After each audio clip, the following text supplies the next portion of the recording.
സുബിന് നല്ലൊരു ഡൗട്ടിൻ്റെ കാര്യം പറഞ്ഞിരുന്നു, ബൈബിളിലുള്ള ഏതൊരു വാക്യത്തിൻ്റെ, ഒന്ന് വായിക്കാമോ? Mathew 13, chapter 13, verse 12. ആകയാൽ ഉള്ളവന് അധികം കൊടുക്കും, അവന് സമൃദ്ധി ഉണ്ടാകും, ഇല്ലാത്തവനോടോ അവനുള്ളതും കൂടെ എടുത്തു കളയും. ഓക്കെ, അപ്പോൾ ഇതിൻ്റെ ശരിക്കുള്ള മീനിങ് ഞാൻ ചോദിച്ചേ. അതെ. ഈ പലപ്പോഴും ഞാൻ കണ്ടിട്ടുള്ളൊരു പ്രശ്നം എന്താണെന്ന് വെച്ച് കഴിഞ്ഞാൽ, ഇപ്പോൾ പള്ളികളിൽ പ്രസംഗിക്കുമ്പോൾ അല്ലെന്നുണ്ടെങ്കിൽ ഏതെങ്കിലും ഫെലോഷിപ്പിനകത്ത് പ്രസംഗിക്കുമ്പോൾ ഏതെങ്കിലും ഒരു വാക്യം എടുത്തിട്ട് ഈ വാക്യത്തിൻ്റെ പശ്ചാത്തലം നോക്കാതെ, അതിൻ്റെ പിന്നിലെന്താ അതിൻ്റെ മുന്നിലെന്താണെന്ന് നോക്കാതെ ഈ വാക്യത്തിനകത്ത് പറയുന്ന ആശയത്തെ മാത്രം എടുത്തിട്ട് പ്രൊജക്റ്റ് ചെയ്ത് പ്രസംഗിക്കുമ്പോൾ കോണ്ടസ്റ്റ് തെറ്റിപ്പോവും. അതായത് എന്തിനാണ് ഇത് എഴുതിയിരിക്കുന്നത് അത് തെറ്റിപ്പോവും. അപ്പം ആ പ്രീച്ചറിൻ്റെ മനസ്സിൽ കിടക്കുന്ന ആശയത്തെ പറഞ്ഞ് ഫലിപ്പിക്കാൻ വേണ്ടി ഈ വാക്യത്തെ ഒരു ടൂളായിട്ട് ഉപയോഗിക്കും. സോ അങ്ങനെയാണ് സാധാരണ കണ്ടുവരുന്നത്. ഇനി മറ്റൊരു കാര്യം ഇതിനകത്ത് മനസ്സിലാക്കേണ്ടതെന്ന് വെച്ചാൽ, നമ്മളിപ്പോൾ ഒരു ബുക്ക് വായിക്കുന്നു. ഈ ബുക്ക് വായിക്കുമ്പോഴത്തേക്ക് അതിൻ്റെ അകത്ത് ഒരു 10ാമത്തെ പേജിനകത്ത് കിടക്കുന്ന ഒരു സെൻറ്റൻസ്, ഒരു കോട്ട്, അത് മാത്രം നമ്മളെടുത്ത് മനസ്സിലാക്കാൻ ശ്രമിക്കാറില്ലല്ലോ. ആ ഫുൾ ബുക്ക് വായിച്ച് വരുന്ന ആ എഴുതിയിരിക്കുന്ന ആ കോട്ടിൻ്റെ ചാപ്റ്ററും വായിച്ച് അതിൻ്റെ താഴോട്ടുള്ളതും കംപ്ലീറ്റ് ചെയ്താലേ ആ കോട്ടിൻ്റെ കോണ്ടസ്റ്റ് എന്താണെന്നുള്ളത് കറക്റ്റായിട്ട് പിടിക്കത്തുള്ളൂ. സോ സെയിം വേ ഇതൊരു ഫ്രൈസാണ്. ഈ ഉള്ളവന് കൊടുക്കും, ഇല്ലാത്തവന് എടുത്ത് കളയും എന്നൊക്കെ എഴുതിയിരിക്കുന്ന ഫ്രൈസാണ്. പക്ഷേ ഈ ഫ്രൈസിൻ്റെ ശരിക്കുമുള്ള മീനിങ് ഇത് എവിടെയാണ് കൊണ്ട് പ്ലഗ് ചെയ്തിരിക്കുന്നത് എന്നുള്ളത് അറിഞ്ഞാൽ മാത്രമേ നമുക്കിതിൻ്റെ ശരിക്കുമുള്ള മീനിങ് മനസ്സിലാകൂ. അപ്പോൾ മുമ്പോട്ടുള്ള കാര്യം, അതിൻ്റെ ബാക്കിലോട്ട് എഴുതിയിരിക്കുന്ന കാര്യം എന്താണെന്ന് വെച്ച് കഴിഞ്ഞാൽ, ഈ വിത്ത് വിതയ്ക്കുന്ന ഒരു ഉപമ പറഞ്ഞു. ആ ഉപമ എല്ലാവർക്കും അറിയാം. ഈ പാറസ്ഥലത്ത് വീണതും വഴിയരികത്തിൽ വീണതും നല്ല നിലത്ത് വീണതും, അങ്ങനെ ഒരു ഉപമ ജീസസ് പറഞ്ഞു. അപ്പോൾ ഈ വിത്ത് വലുതായി അതിൻ്റെ വിള എടുക്കുന്നതിനെ കുറിച്ചല്ല അവിടെ ഉദ്ദേശിക്കുന്നത്. അതിൻ്റെ പിന്നിൽ ജീസസ് ഉദ്ദേശിക്കുന്ന ഒരു ആശയം പറയാനാണ് ഇത് പറഞ്ഞത്. അപ്പോൾ ഈ സാധനം പറഞ്ഞു കഴിഞ്ഞിട്ട്, ഈ ഉപമ പറഞ്ഞു കഴിഞ്ഞിട്ട് ഇത് പബ്ലിക്കിൻ്റെ പറയുന്നത്. അപ്പോൾ ശിഷ്യന്മാർ വന്ന് പ്രൈവറ്റായിട്ട് ചോദിക്കുകയാണ്. പബ്ലിക് ഇത് പോയി കഴിഞ്ഞ ശേഷം അവരൊക്കെ പോയി കഴിഞ്ഞിട്ട് പ്രൈവറ്റായിട്ട് വന്ന് ചോദിക്കുകയാണ്, ആക്ച്വലി ഇതെന്താണ് നീ ഉദ്ദേശിച്ചത്? അപ്പോൾ അവർക്ക് മനസ്സിലായി ഈ വിത്തിൻ്റെ കഥ പറയാൻ വേണ്ടിയിട്ടല്ല ഇത് പറഞ്ഞത്, അതിനകത്തുകൂടെ എന്തോ കാര്യം പറയാനായിട്ട് ഉദ്ദേശിച്ചിട്ടുണ്ട്. അതെന്താ എന്ന് ജീസസിനോട് പേഴ്സണലി വന്ന് ചോദിക്കുക. അപ്പോൾ ജീസസ് അവരോട് പറയുവാണ്, ശരി, നിങ്ങൾക്കാണ്, അതായത് ഞാൻ തിരഞ്ഞെടുത്ത എൻ്റെ ഡിസൈപ്പിൾഷിപ്പിനകത്ത് നിൽക്കുന്ന നിങ്ങൾക്കാണ് ഈ ദൈവരാജ്യത്തിൻ്റെ മർമ്മങ്ങൾ ഗ്രഹിക്കാനായിട്ട് ദൈവം വരം തന്നിരിക്കുന്നത്. ഞാൻ വരം തന്നൊന്നല്ല, ദൈവം നിങ്ങൾക്ക് വരം തന്നിരിക്കുക. അപ്പോൾ ദൈവരാജ്യത്തിൻ്റെ കൺസെപ്റ്റ് നമ്മൾ ഇന്നലെ പറഞ്ഞില്ലേ, ഒരു ലോകപരമായ ഒരു ആശയം, ഒരു കൾച്ചറുമുണ്ട്, ഡിവൈൻ കൾച്ചറുമുണ്ട്, ഹെവൻലി കൾച്ചറുമുണ്ട്. ഈ ഹെവൻലി കൾച്ചർ മനസ്സിലാക്കണമെന്നുണ്ടെങ്കിൽ ആ ഒരു പാത്തിനകത്തേക്ക് ദൈവത്താൽ തിരഞ്ഞെടുക്കപ്പെട്ട് വന്ന വ്യക്തികൾക്കേ അത് കിട്ടത്തുള്ളൂ. ഓക്കെ, അപ്പോൾ ഇപ്പം സുബിൻ എത്ര ആഗ്രഹിച്ചാലും ദൈവം സുബിനിൽ പ്രസാദിക്കാനായിട്ടുള്ള ഒരു ടൈം വെച്ചിട്ടുണ്ട്. ആ ടൈമിനകത്ത് മാത്രമേ നമുക്ക് ഈ കാര്യങ്ങൾ നമ്മുടെ ജീവിതത്തിനകത്ത് ആക്റ്റീവായി കിട്ടത്തുള്ളൂ. അതുവരെ ചിലപ്പോൾ 1 വർഷമോ 5 വർഷമോ 10 വർഷമൊക്കെ നമ്മൾ ഇതിന് വേണ്ടിയിട്ട് ഡിസയറോടുകൂടെ കാത്തിരിക്കേണ്ടി വരും. ഈവൻ നമ്മുടെ കൊർന്നേലിയോസ് അങ്ങനെ വർഷങ്ങൾ കാത്തിരുന്ന ഒരു മനുഷ്യനാണ് പുതിയ നിയമത്തിൽ പറയുന്നത്. അദ്ദേഹത്തിൻ്റെ ആ ഡിസയർ കൊണ്ട് അദ്ദേഹം പല കാര്യങ്ങളും ചെയ്യുന്നുണ്ടായിരുന്നു. പക്ഷേ ഒരു ടൈം ഫ്രെയിം ദൈവം വെച്ചിട്ടുണ്ട് ഈ ഒരു കാര്യത്തെ അവർക്ക് മനസ്സിലാക്കി കൊടുക്കാൻ. സോ ശിഷ്യന്മാരുടെ ലൈഫിനെ നോക്കിയിട്ട് ജീസസ് പറയുവാണ്, നിങ്ങൾ ഭാഗ്യമുള്ളവരാണ്. കാരണം ഈ കൾച്ചർ, ഹെവൻലി കൾച്ചർ മനസ്സിലാക്കാനും പ്രാക്ടീസ് ചെയ്യുവാനുമായിട്ടുള്ള ആ ഒരു കൃപ, ആ ഒരു ഗിഫ്റ്റ് ദൈവം നിങ്ങൾക്ക് തന്നിരിക്കുന്നത്. ഈ പബ്ലിക്കിനത് കൊടുത്തിട്ടില്ല. ഓക്കെ, സോ ഈ കൃപ ലഭിച്ചിരിക്കുന്ന വ്യക്തികൾക്ക് ഇത് മനസ്സിലാക്കാൻ പറ്റും എന്ന് പറഞ്ഞിട്ടാണ് ജീസസ് ഇതിൻ്റെ എക്സ്പ്ലനേഷൻ കൊടുക്കുന്നത്. ആ കോണ്ടസ്റ്റിലാണ്, അതിൻ്റെ കൂടെ ചേർത്താണ് ഇത് പറഞ്ഞിരിക്കുന്നത്. ഞാൻ അത്രയൊന്ന് വായിക്കാം. പിന്നെ ശിഷ്യന്മാർ അടുക്കൽ വന്ന് അവനോട് ഉപമകളായി സംസാരിക്കുന്നത് എന്താ എന്ന് ചോദിച്ചു. ആര് വന്നിട്ടാ? ശിഷ്യന്മാർ വന്നിട്ടാണ് ചോദിക്കുന്നത്. അവൻ അവരോട് ഉത്തരം പറഞ്ഞത്, സ്വർഗരാജ്യത്തിൻ്റെ മർമ്മങ്ങളെ അറിയുവാൻ നിങ്ങൾക്ക് വരം ലഭിച്ചിരിക്കുന്നു, ജനങ്ങൾക്ക് അവർക്കോ ലഭിച്ചിട്ടില്ല. അത് കഴിഞ്ഞിട്ടാണ് ഈ പറഞ്ഞ വാക്യം പറയുന്നത്. എന്താ? ഉള്ളവന് കൊടുക്കും. എന്തുള്ളവന്? ഈ വരം ലഭിച്ചവന്, ദൈവരാജ്യത്തിൻ്റെ മർമ്മങ്ങളെ ഗ്രഹിക്കാനും അതിൽ ലൈഫിനെ മുമ്പോട്ട് കൊണ്ടുപോകാനുമായിട്ട് വരം ലഭിച്ചവന് ഇതിൻ്റെ മർമ്മങ്ങൾ കിട്ടും, അത് കൊടുക്കും. ഇനി അവനതിൻ്റെ സമൃദ്ധി ഉണ്ടാവും. സോ ഈ വരം കിട്ടിക്കഴിഞ്ഞാൽ പിന്നെ ദൈവരാജ്യത്തിൻ്റെ നമ്മുടെ ഡിസയർ കൂടെ അതിനകത്ത് കണക്റ്റഡ് ആണ്. സോ ആ ഒരു വരം ലഭിച്ച് അതിനെ മനസ്സിലാക്കി പിന്നെ എന്ത് ചെയ്യുക? പ്രോഗ്രസീവായിട്ട് അത് മുമ്പോട്ട് പോവുക, ആ സമൃദ്ധിയിലേക്ക് പോവുകയാണ്. ഇനി അത് കഴിഞ്ഞിട്ടാണ് പറയുന്നത്, ഇല്ലാത്തവനോടോ, എന്തില്ലാത്തവന്, ഈ വരം ലഭിക്കാത്തവന്. ഓക്കെ. ഈ വരം ലഭിക്കാത്തവന് ഈ കാര്യങ്ങളെക്കുറിച്ചുള്ള ഗ്രാഹ്യം ഒട്ടും കിട്ടത്തില്ല. അവനുള്ളതും കൂടെ അവൻ എടുത്തു കളയും. ഓക്കെ. ഇനി മറ്റൊരു ഭാഗത്ത് പറയുന്നുണ്ട്, ഉള്ളവന് വീണ്ടും കൊടുക്കുകയും ചെയ്യും, ഇല്ലാത്തവൻ്റെ നിന്ന് എടുത്ത് അവന് കൊടുക്കുകയും ചെയ്യും. അത് മറ്റൊരു കോണ്ടസ്റ്റിനകത്ത് വേറെ സുവിശേഷത്തിൽ പറയുന്നുണ്ട്. അപ്പോൾ ദൈവരാജ്യത്തിൻ്റെ മർമ്മങ്ങളെ ഗ്രഹിക്കാൻ വരം ലഭിച്ചവന് എപ്പോഴും അതിനകത്ത് സമൃദ്ധി കൂടിക്കൊണ്ടേയിരിക്കും. പൗലോസ് ഒരിക്കൽ പറഞ്ഞില്ലേ, വെളിപാടുകൾ ആധിക്യത്താൽ, അതായത് ഈ പുതിയ പുതിയ പുതിയ ദൈവരാജ്യത്തിൻ്റെ റെവലേഷൻ്റെ ആധിക്യത്താൽ ഞാൻ നിഗളിച്ചു പോകാതിരിക്കേണ്ടതിന് മറ്റ് ചില കാര്യങ്ങളും കൂടെ ദൈവൻ്റെ ലേഖനത്ത് വെച്ചിട്ടുണ്ട്. അപ്പോൾ ഈ ആധിക്യം എന്ന് പറഞ്ഞാൽ പെരുപ്പം, ഇതിങ്ങനെ വർദ്ധിച്ച് വരും. സോ അത് ദൈവികമായൊരു വരമാണ്. ഇപ്പോൾ ഞാൻ ഈ കാര്യങ്ങൾ സംസാരിക്കുമ്പോൾ സുബിൻ നേരത്തെ പറഞ്ഞതുപോലെ, ഇത് എൻ്റെ അറിവല്ല, ഞാൻ പഠിച്ചതല്ല, ഞാൻ മനസ്സിലാക്കിയതല്ല, ഞാൻ ബൈബിൾ കോളേജിൽ പോയി പഠിച്ചപ്പോൾ കിട്ടിയതല്ല, ഏതെങ്കിലും അച്ഛന്മാരോ ഗുരുക്കന്മാരോ എനിക്ക് തന്നതല്ല. ഈ ഒരു അനോയിൻറ്റിങ് എനിക്ക് വന്നപ്പോൾ ഈ കാര്യങ്ങൾ ദൈവമാണ് റിവീൽ ചെയ്ത് തന്നുകൊണ്ടിരിക്കുന്നത്. ആ ജ്ഞാനമാണ് എന്നെ കൊണ്ട് സംസാരിപ്പിക്കുന്നത്, അല്ലാതെ ഇത് എൻ്റെ കഴിവേ അല്ല. എനിക്കിതിനകത്ത് പ്രശംസിക്കാൻ ഒരു ശതമാനം പോലുമില്ല. ആ ഉള്ളത് എൻ്റെ ഡിസയറാണ്. സോ ഇതേ കാര്യമാണ് ഇപ്പോൾ സുബിൻ ബ്രദറിൽ കണക്റ്റായിരിക്കുന്നത്. ഇപ്പോൾ ആ ഒരു ദൈവരാജ്യത്തിൻ്റെ അകത്തുള്ള കാര്യങ്ങളെ ഗ്രഹിക്കാനായിട്ട്, അതുകൊണ്ടല്ലേ ഇന്നലെ ഇന്നൊക്കെ വളരെ ക്ഷമയോടുകൂടി ഇരുന്നത്. ഇല്ലെങ്കിൽ എത്ര മണിക്കൂർ നമുക്ക് കേട്ടുകൊണ്ടിരിക്കാൻ പറ്റില്ല. അപ്പോൾ ഇത് കേൾക്കാനും മനസ്സിലാക്കാനും അതുമായിട്ട് ജീവിതത്തെ കണക്ട് ചെയ്യാനുമായിട്ട് നിങ്ങളിലേക്കൊരു കൃപ കർത്താവ് ഇട്ടതുകൊണ്ട്, ഒരു ഗ്രേസ് ഇട്ടതുകൊണ്ട് നിങ്ങളുടെ സമാധാനത്തോടെ സന്തോഷത്തോടുകൂടെ അത് മനസ്സിലാക്കാനായിട്ടുള്ള ഒരു ആകാംക്ഷയോടുകൂടി ഇരിക്കുന്നത്. അപ്പോൾ അത് കണക്റ്റായി.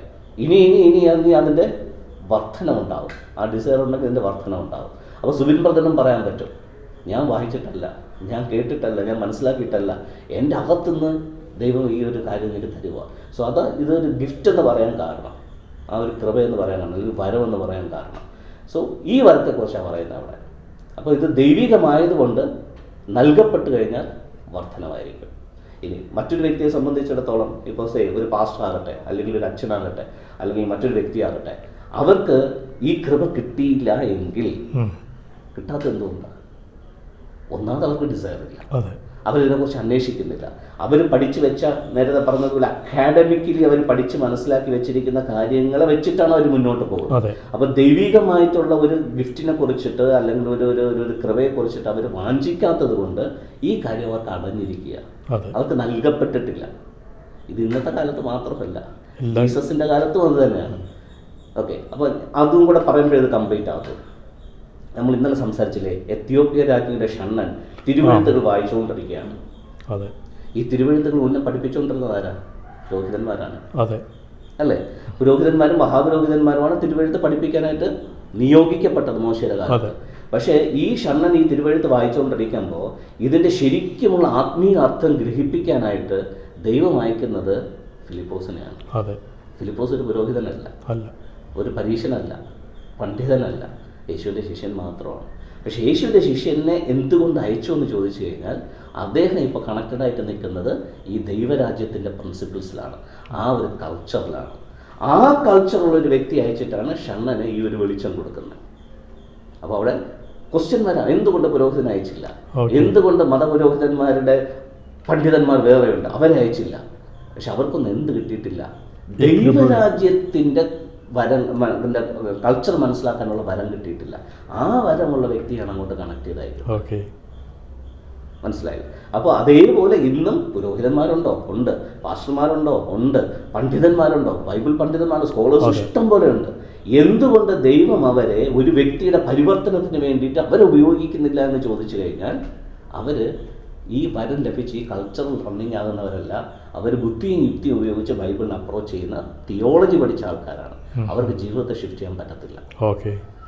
അതുകൊണ്ട് അവരിൽ നിന്നെടുത്ത് നമ്മളെപ്പോലുള്ള ആൾക്കാർക്കും കൂടെ എന്ത് ചെയ്യുക? ദൈവം ഈ ഒരു കൃപ നൽകിക്കൊണ്ടിരിക്കുക. അവരെയാണ് അപ്പോയിന്റ് ചെയ്ത് വെച്ചിരിക്കുന്നതെന്ന് അവർ പറയുന്നു. പക്ഷെ അവരിൽ നിന്നും കൂടെ ഇത് എടുത്തിട്ട് നമ്മളെപ്പോലുള്ള സാധാരണ വ്യക്തികളിൽ ദൈവം നിറച്ചിരിക്കുക. ഓക്കെ. അപ്പോൾ ഇപ്പോൾ കോൺടെസ്റ്റ് മനസ്സിലായില്ലേ? ഓക്കെ. എന്നിട്ട് ജീസസ് അവിടെ നിർത്തിയിട്ടില്ല, അതിൻ്റെ താഴെ ഒരു വാക്യം കൂടെ ഉണ്ട്, അതുകൂടെ വായിച്ചാലേ കംപ്ലീറ്റ് ആകത്തുള്ളൂ. എന്നിട്ട് അവൻ പറയുക, അതുകൊണ്ട് ആ വാക്യം ഒന്നുകൂടെ വായിക്കാം. ഉള്ളവന് കൊടുക്കും, അവന് സമൃദ്ധി ഉണ്ടാകും, ഇല്ലാത്തവനോടോ അവന് ഉള്ളതും കൂടെ എടുത്തു കളയും.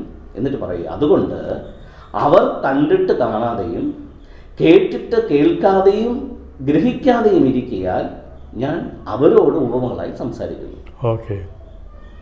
അപ്പോൾ അവർക്കിത് ഗ്രഹിക്കാനായിട്ടുള്ള ത്രാണിയില്ല, വരമില്ല.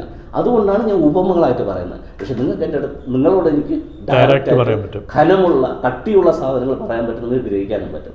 പക്ഷെ അവർക്കിതില്ലാത്തതുകൊണ്ട് ഉപമകളാണ്. പക്ഷെ ഉപമകൾ പോലും എന്ത് ചെയ്യാൻ പറ്റുന്നില്ല, അവർക്ക് ഗ്രഹിക്കാൻ പറ്റുന്നില്ല, അതിൻ്റെ അർത്ഥം ഗ്രഹിക്കാൻ പറ്റുന്നില്ല.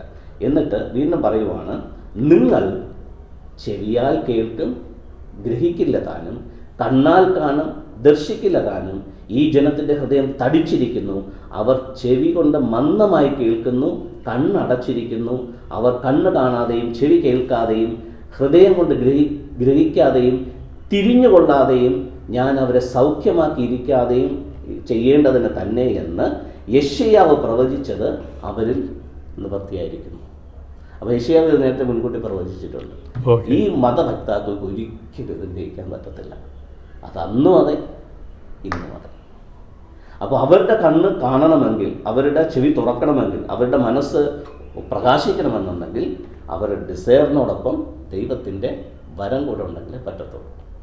അപ്പോൾ സുബിൻ ബ്രദർ ഇനി എൻ്റെ വീഡിയോസ് കാണുമ്പോൾ ഒന്ന് നോക്കിയാൽ മതി. എസ്പെഷ്യലി ഫേസ്ബുക്കിനകത്ത്, യൂട്യൂബിനകത്ത് ഞാൻ അനാവശ്യമായി വരുന്ന കമൻറ്റുകളെല്ലാം ഞാൻ ബ്ലോക്ക് ചെയ്ത് ഡിലീറ്റ് ചെയ്ത് കളയും. ഈ പറഞ്ഞ മതവക്താക്കളുടെ കമൻറ്റുകൾ കാണാൻ പറ്റും. ഓക്കെ.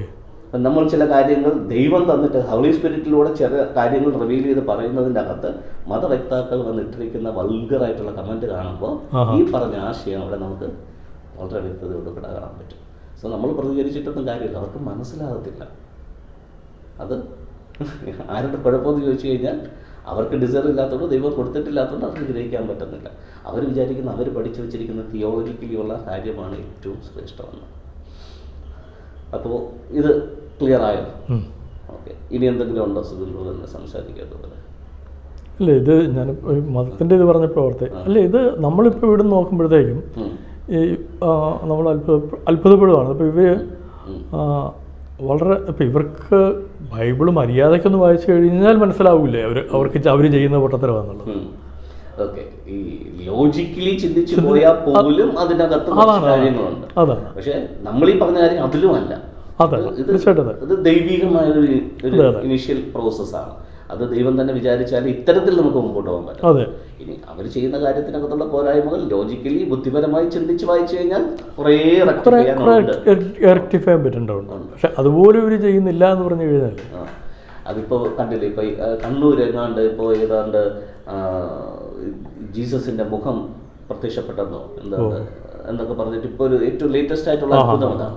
അപ്പം അവർക്ക് ബൈബിളിനകത്ത് ദൈവം ആഗ്രഹിക്കുന്ന കാര്യങ്ങളെ കൊടുത്ത് ജനങ്ങളെ ഷിഫ്റ്റ് ചെയ്യാൻ പറ്റാത്തത് കൊണ്ട് ഈ പ്രസ്ഥാനം പിടിച്ചു നിർത്തണമെന്നുണ്ടെങ്കിൽ ഇതുപോലെ കുറച്ച് ഗിമിക്സ് കാണിക്കും. ഒരിടയ്ക്ക് തിരുവോസ്തി വായിക്കാത്ത പോയപ്പോൾ ഇടയ്ക്കിടയ്ക്ക് കന്യാമറിയത്തിന്റെ കണ്ണിൽ നിന്ന് വെള്ളം വരുന്നതും വെള്ളം വരുന്നതൊക്കെ വയ്ക്കും. ഇപ്പൊ ലേറ്റസ്റ്റ് ആയിട്ട് ഏതോ ഒരു ചർച്ചിനകത്ത് യേശുവിന്റെ മുഖം പ്രത്യക്ഷപ്പെട്ടു, യേശു പ്രത്യക്ഷത കൊടുത്തു എന്ന് പറഞ്ഞിട്ട് ജനപ്രവാഹമാണ് അങ്ങോട്ട്. സോ ഇത്തരത്തിലുള്ള കാര്യങ്ങൾ കാണിച്ചാണ് ഇന്ന് അവർ ജനങ്ങളെ പിടിച്ചു നടത്തുന്നത്. സത്യം കൊടുത്തിട്ടല്ല, ജീവൻ കൊടുത്തിട്ടല്ല, കണ്ണുകെട്ട് വിദ്യയിലൂടെയാണ് ജനങ്ങളെ പിടിച്ചു നടത്തുന്നത്. അപ്പോൾ ജനങ്ങൾക്ക് ഇപ്പോൾ അത് മതി എന്നുള്ള അവസ്ഥയിലായി.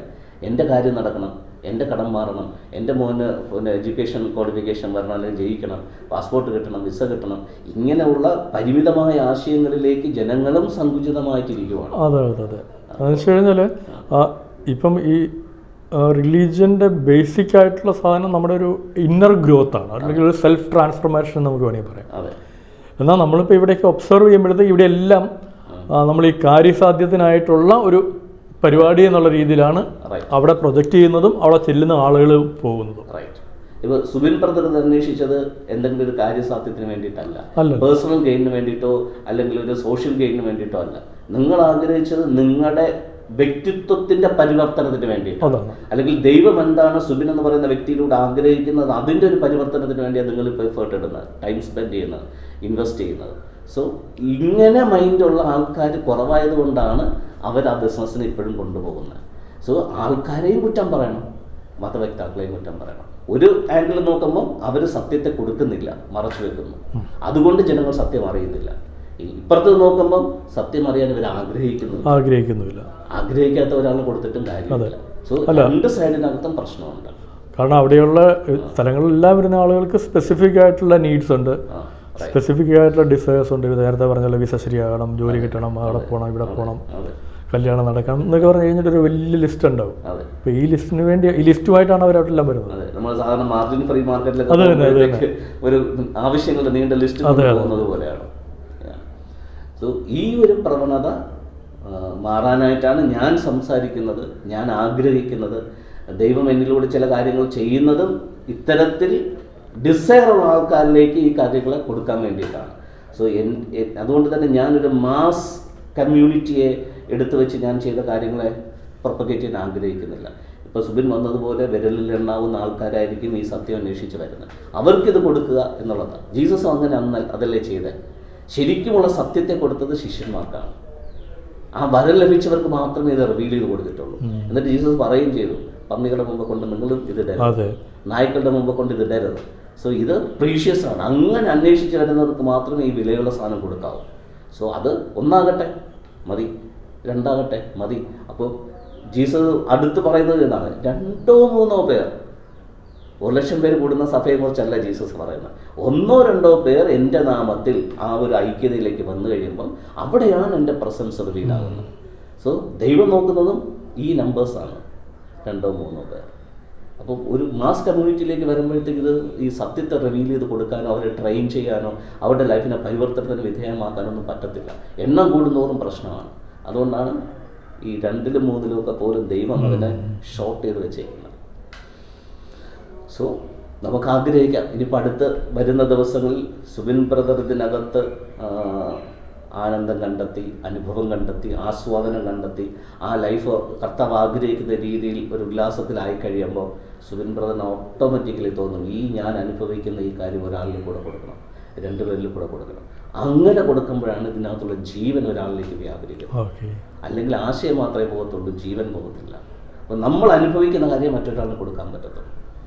സോ അങ്ങനെ വരുന്ന ദിവസങ്ങളിൽ സുബിൻ ബ്രദറിനെ കർത്താവ് എടുത്ത് ഉപയോഗിക്കട്ടെ. ഒത്തിരി ആൾക്കാരിലേക്ക് കർത്താവ് ആഗ്രഹിക്കുന്ന ജീവനെ കൊടുക്കാനായിട്ട് നിങ്ങൾ ഒരു മുഖാന്തരമായി മാറട്ടെ എന്ന് ഞാനും ബ്ലെസ് ചെയ്യുന്നു. Thank you. ഓക്കെ. ഓക്കെ.